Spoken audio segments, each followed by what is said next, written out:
आलोचना के इस नई कड़ी में आप हमारे साथ स्टूडियो में उपस्थित हैं समालोचक मिस्टर तेज प्रताप सिंह। आज इनसे जानते हैं गोवा के चुनावी सभा में दिल्ली के मुख्यमंत्री मिस्टर अरविंद केजरीवाल ने कहा अपनी पार्टी के साथ रहें पर वोट आपको दें। सर, इस पे आपकी क्या राय है? अरविंद केजरीवाल दिल्ली के मुख्यमंत्री तो हैं, लेकिन दिल्ली में उनका जनाधार खिसकता हुआ नजर आ रहा है।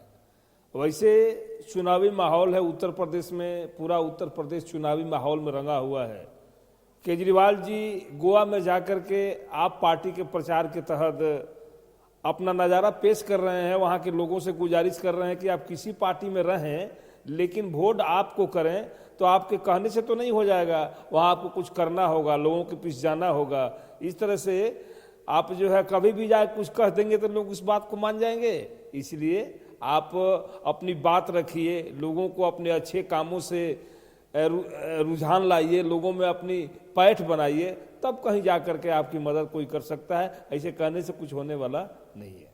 जी, वहीं यूपी चुनाव में एक चुनावी जनसभा में गृह मंत्री जो अमित शाह हैं, उनका कहना है आरएलडी अध्यक्ष जयंत चौधरी को कि जो अपने पिता और चाचा का नहीं हुआ वो आपकी क्या होगा। जयंत जी, इसके बारे में आपकी क्या टिप्पणी? अमित शाह जयंत जी से ऐसा बोले हैं कि जो अपने पिता और चाचा का नहीं हुआ वो आपका क्या होगा। ये कहने का मतलब ये है कि किस कारण से अपने पिता और चाचा के प्रति अखिलेश यादव इस तरह से पेश आए, ये उनका पारिवारिक मामला है। आप इस तथ्य को चुनावी हवा देने की कोशिश मत कीजिए। अमित शाह को मैं सलाह देना चाहूँगा कि आप जनता के सामने अपनी बात रखें और अपने कार्यकाल, ये जोगी जी ये कार्यकाल में जो भी कार्य हुए हैं उसको रखें, जनता को अपने पक्ष में मिलाने का प्रयास करें, न कि किसी के व्यक्तिगत मामले में घुस करके उसके निजी जिंदगी को उछालें। यह अच्छी बात नहीं है। वहीं यूपी के चुनावी जनसभा में ही अखिलेश यादव का कहना कि अगर हमारी सरकार बनी तो महिला सुरक्षा पे कार्रवाई करेंगे। इस पे आपकी क्या राय है? देखिए, वेद में ऐसा लिखा गया है कि यत्र नार्यन्तु पूज्यन्ते रमन्ते तत्र देवता। कहने का मतलब है कि समाज वहीं सबसे ऊंचा माना जाता है जहां स्त्रियों की पूजा होती है। तो जोगी जी इस तथ्य को स्वीकार करते हुए महिलाओं के संबंध में विशेष ढंग से कानून लाए हैं, उसका अमल करने का प्रयास भी कर रहे हैं। आप किस आधार पर ऐसा बोल रहे हैं कि मेरी सरकार आएगी तो महिलाओं को सुरक्षित रखने की कार्रवाई करूंगा? कहने का मतलब यह है कि आप अलग से क्या कुछ कर सकते हैं। आप भगवान से निवेदन कीजिए, अपनी पार्टी के जनाधार को मजबूत कीजिए।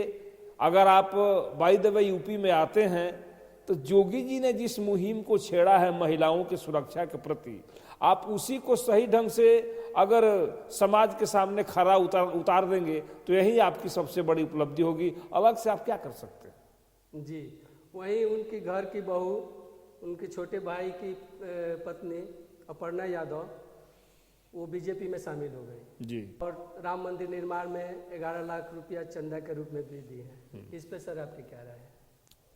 देखिए, अपर्णा यादव के बयान से ऐसा जाहिर होता है कि राम के प्रति उनकी विशेष आस्था है और उसको राजनीतिक रंग देने की बात जो हो रही है, अन्य विरोधी लोग उसको राजनीतिक रंग देना चाहते हैं, ये गलत बात है। अपर्णा किस कारण से अपने परिवार वालों से नाराज है और अपने खानदानी पार्टी सपा को छोड़ करके भाजपा में शामिल हो गई, ये उनका व्यक्तिगत मामला है। उसको, राम को आप राजनीतिक रंग मत दीजिए। 11 लाख रुपये वो चंदा दी है, इससे साबित होता है कि राम के प्रति उनका विशेष प्रेम है।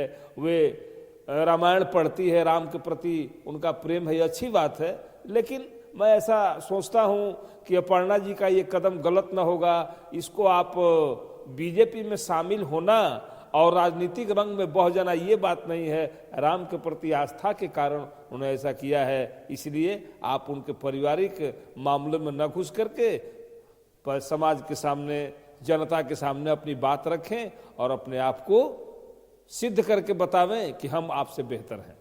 जी, आज के लिए बस इतना ही। वैसे हमारे चैनल को सब्सक्राइब और लाइक ज़रूर करें। धन्यवाद। धन्यवाद।